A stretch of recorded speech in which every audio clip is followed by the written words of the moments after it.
brought to you by Sensodyne K, Haier and i10. SLS और paraben gone. तो उसका current on. what then? इसके potassium ions करें टूट का करंट गॉन, लाइव का करंट ऑन। पहली सुर्खी है तमिलनाडु से। डिप्टी सीएम उदयनिधि स्टालिन ने सनातन धर्म पर कुछ समय पहले की गई टिप्पणी पर माफ़ी मांगने से इनकार कर दिया है। स्टालिन ने अपने पुराने बयान पर दो बातें कहीं। पहली कि मेरे शब्दों का गलत मतलब निकाला गया था। मैंने कहा था कि महिलाओं को पढ़ने नहीं दिया जाता, वो काम के लिए घरों से बाहर नहीं निकल पाती। अगर उनके पति की मौत हो गई है तो उन्हें भी मरना पड़ता है। पेरियार ने भी इन सब के खिलाफ बात की है, मैंने भी वही दोहराया। दूसरी बात, स्टालिन ने कहा कि सिर्फ तमिलनाडु में ही नहीं पूरे देश की कई अदालतों में मेरे खिलाफ मामले दर्ज हैं। मुझे माफ़ी मांगने के लिए कहा जा रहा है, लेकिन मैंने जो कहा उस पर आज भी कायम हूँ। मैं कलेगनार का पोता हूँ, माफ़ी नहीं मांगूंगा। उदयनिधि स्टालिन के सनातन धर्म वाले जिस बयान पर विवाद हुआ था वो 2 सितंबर 2023 को चेन्नई में दिया गया था। यहाँ सनातन उन्मूलन कार्यक्रम ये चल रहा था। स्टालिन की स्पीच तमिल में थी। हम हिंदी में बताते हैं कि उन्होंने क्या कहा था, उसका मतलब क्या था। स्टालिन ने सनातन धर्म को जाति और धर्म के नाम पर बांटने वाला विचार बताया था। कहा था कि इसे ख़त्म करना मानवता और समानता को बढ़ावा देना है। ये भी कहा था कि जिस तरह हम मच्छर, डेंगू, मलेरिया और कोरोना को ख़त्म करना चाहते हैं या करते हैं, उसी तरह सनातन धर्म का विरोध करना काफ़ी नहीं है। इसे समाज से पूरी तरह ख़त्म कर देना चाहिए। इस बयान पर तब भी काफ़ी विवाद हुआ था और अब स्टालिन ने माफ़ी मांगने से इस पर मना कर दिया है। विपक्ष को जाहिर है ये अच्छा नहीं लगा है।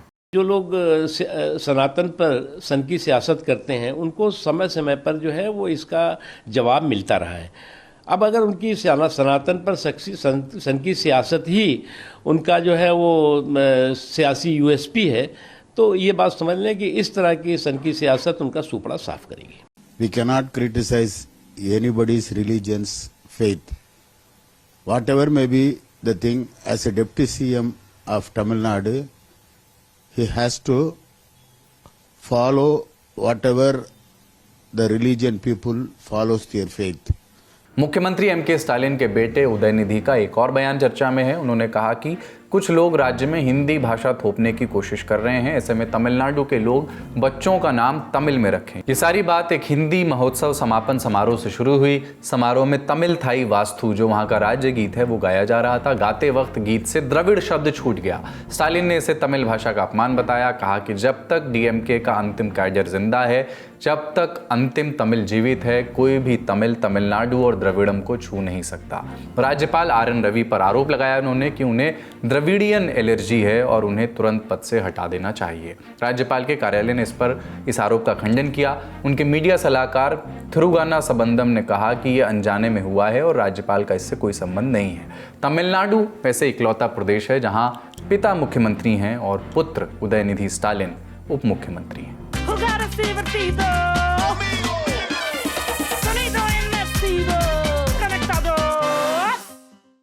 अगली सुर्खी, चक्रवाती तूफान दाना 23 अक्टूबर को अंडमान से उठ करके बंगाल की खाड़ी पहुंच जाएगा। IMD यानी मौसम विभाग ने 25 अक्टूबर तक तूफान के ओडिशा में पुरी के तट से टकराने की चेतावनी दी है। लैंडफॉल के वक्त इस तूफान की अधिकतम रफ्तार 120 किलोमीटर प्रति घंटे तक हो सकती है। 3 राज्यों पर साइक्लोन का बड़ा असर रहेगा, पश्चिम बंगाल, ओडिशा और आंध्र प्रदेश। ओडिशा सरकार ने सभी जिला कलेक्टरों को अलर्ट पर कर दिया है। ओडिशा सरकार ने पर्यटकों से भी 24 अक्टूबर की रात और 25 अक्टूबर की सुबह तक पुरी के तट छोड़ने का आग्रह किया है। ओडिशा के 14 जिलों में 23 से 25 अक्टूबर तक स्कूल भी बंद करने का आदेश दिया गया है।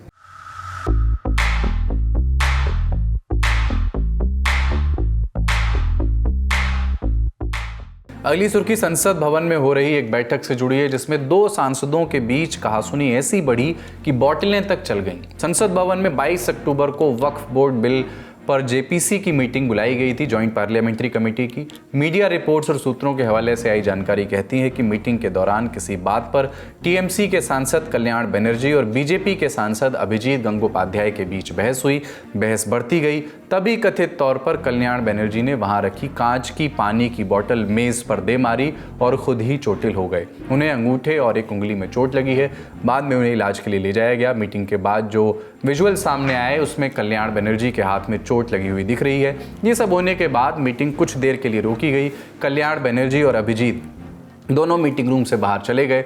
बाद में बनर्जी को AIMIM से सांसद असदुद्दीन ओवैसी और आम आदमी पार्टी के सांसद संजय सिंह मीटिंग रूम में वापस लेकर के गए। JPC के चेयरमैन और भाजपा सांसद जगदम्बिका पाल ने पूरे वाकये पर लोकसभा अध्यक्ष ओम बिरला को ब्रीफ किया। ओवैसी साहब ने कहा मैं 1 घंटे बोलूंगा, मैंने उनको 1 घंटे बोलने दिया। कोई चेयरमैन इतिहास में इतनी देर बैठक नहीं करेगा।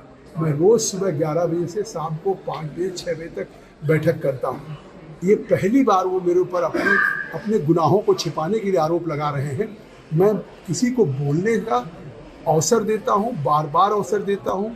एक बार बोलने के बाद भी अगर वो सप्लीमेंट करना चाहते हैं और जोड़ना चाहते हैं, मैं कभी भी सुनने के लिए बैठक में कभी किसी को रोकता ही नहीं। इस विवाद के बाद कल्याण बनर्जी को वक्फ बिल की JPC से सस्पेंड कर दिया गया है। आज का ललन टॉप शो यहीं तक। अपना और अपनों का ख्याल रखिए। देखते रहिए दी ललन टॉप। शुक्रिया, शुभ रात्रि।